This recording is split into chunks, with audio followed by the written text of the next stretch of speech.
প্রত্যন্ত গ্রামে গৃহপালিত পশুর সঙ্গে ঘুরে বেড়াচ্ছে হরিণ। বিরল দৃশ্য পাথর প্রতিমার জি প্লটে। দক্ষিণ চব্বিশ পরগনা জেলার পাথর প্রতিমা ব্লক 15টি গ্রাম পঞ্চায়েত নিয়ে গঠিত।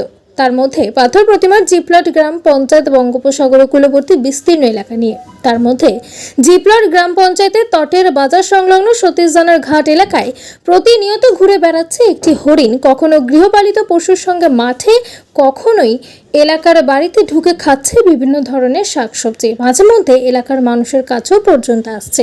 এ দৃশ্য দীর্ঘ প্রায় 5 বছর আগে থেকে চলছে বলে এলাকার মানুষের দাবি। বিভিন্ন কলেজ ছাত্রছাত্রীদের দাবি, দীর্ঘ প্রায় 4-5 বছর আগে হঠাৎ করে এই হরিণ শাবককে দেখতে পাওয়া যায় নদীর চরে।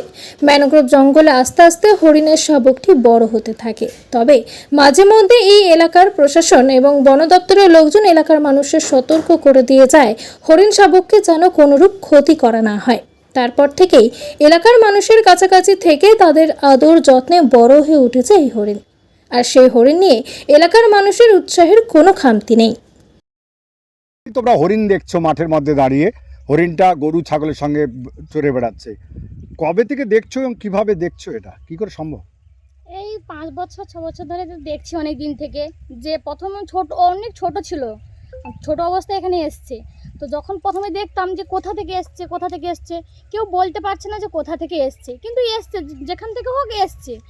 তো এবারে ভালোই লাগে, তখন পরপর এখানে আছে, খাচ্ছে, বড় হচ্ছে, নদীর ধারে পাতা খাচ্ছে, এখানে মিষ্টি পাতাও খেতে আসে, আছে, ঘুরছে, সবাই দেখতে আসে, আনন্দও লাগে। যখনই বারবার দেখি না কেন, তাও দেখতে ইচ্ছে করে, যে হরিণ দেখতে পেয়েছি, ছুটে আয়। সবাইকে বলি, দেখতে ভালোই লাগে, এই আর কি।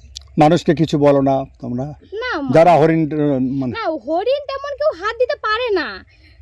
হয়তো ভবিষ্যতে 1-2 জন হয়তো খুব অনেক কষ্টে হয়তো তাকে হাত দিতে পারে, নাহলে সবাই হাত দিতে পারে না। আজ পর্যন্ত এত 6 বছর ধরে আমাদের বাড়ির পিছনে কি বাড়িতে কাছাকাছি রাস্তা আসে, আমি এখনো পর্যন্ত তাকে হাতই দিতে পারিনি, কারণ কাছে গেলেই ও ছুটেই পালায়। কারণ হরিণের তো একটু চালাকি বুদ্ধি, ওরা তোমাদের গৃহপালিত পশুর মতো হয়ে গেছে। হ্যাঁ, ওই একটাই আছে, সবার ভালো লাগে।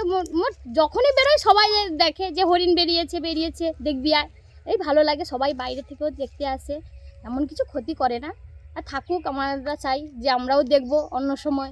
যারা আমাদের পরে যারা ছোট বোনটোন আছে, বা বাইরে থেকে দিদিরা এলে, জামাইবাবুরা এলে, তারাও দেখে, তারাও আনন্দ হয়। তোমার নাম? আমার নাম সুস্মিতা দে। লেখাপড়া করো? হ্যাঁ, গ্র্যাজুয়েট পাস।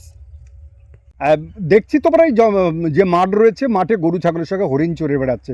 এই গ্রামের মধ্যে হরিণ এলো কি করে, জানো তুমি? না, এটা তো জানি না, তবে হরিণ আসে আমাদের। আমরা প্রায় 4-5 বছর আগে থেকে দেখছি। হরিণটা কোথা থেকে এসছে জানি না, তো এসে এই গরু ছাগলেদের সাথে ঘুরে বেড়ায়। আমাদের সাথে অনেক ভালোবাসার পরিচয় ওই হরিণের সাথে। হরিণ এখানে ওখানে ছুটে বেড়ায়, আমরা থাকি, দূর দূরান্ত থেকে লোকজন আসে ওর ভিডিও তুলতে কিংবা ছবি তুলতে। এটা ভালো লাগে যে আমাদের সুন্দরবনে একটা হরিণ এসে দূর দূরান্ত থেকে লোকজন এসে দেখছে, এই জায়গাটাকে চিনছে আরও ভালোভাবে। এই সব এমনি ক্ষতি করে না তোমাদের?